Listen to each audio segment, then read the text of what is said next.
Taiwan को हथियाना चाहता है, मगर अमेरिका ताइवान के साथ खड़ा है।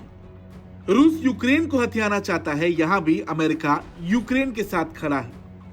मगर अब अमेरिका को उसकी ही बाजी उल्टी पड़ने वाली है, क्योंकि रूस ने भी वही चाल चली है जो अमेरिका ने उसके साथ किया था।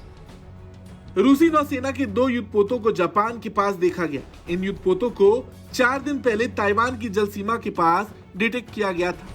पिछले साल यूक्रेन पर आक्रमण के बाद रूस पर प्रतिबंध लगाने में जापान और ताइवान अमेरिका और उसके सहयोगियों के साथ शामिल थे। वहीं चीन ने रूस का समर्थन किया।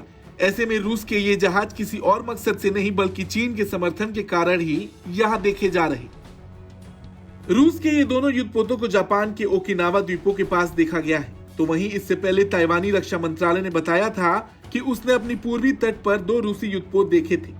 इसके बाद इन दोनों युद्धपोतों की निगरानी के लिए विमान और दूसरे युद्धपोतों को भेजा गया था।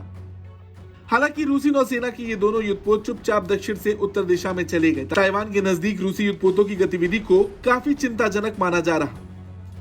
वहीं जापान की सरकार ने पिछले महीने बताया था कि जापानी क्षेत्र के पास बार बार रूसी सैन्य गतिविधियों को देखा जा रहा है। इसमें चीनी नौसेना के साथ संयुक्त अभ्यास भी शामिल है। जापान ने ऐसी हरकतों को अपनी सुरक्षा के लिए गंभीर खतरा बताया था। जापानी मंत्रालय ने जानकारी दी थी कि स्टेरोगुशी क्लास के युद्धपोतों को पहली बार जापान के सबसे पश्चिमी द्वीप योनागुनी के दक्षिण पश्चिम में 70 किलोमीटर दूर ओकिनावा प्रांत में देखा गया।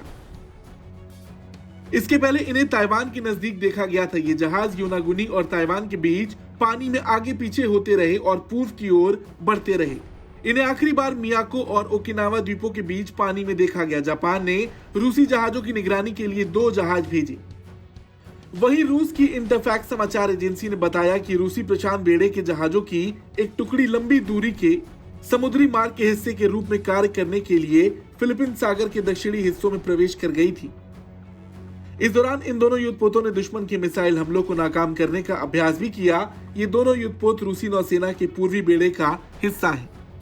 जापान की सीमा पर रूस के जहाज संदेश है चीन की तरफ से अमेरिका को। जैसे यूक्रेन पर आक्रमण के बाद रूस के खिलाफ जापान ने अमेरिका का साथ दिया और युद्ध में यूक्रेन की मदद करता रहा, वैसे ही अब रूस भी अमेरिका के खिलाफ चीन की मदद कर रहा।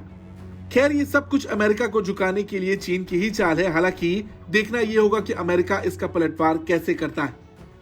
आपकी क्या राय है, कमेंट करके जरूर बताएं। ब्यूरो रिपोर्ट, भारत तक।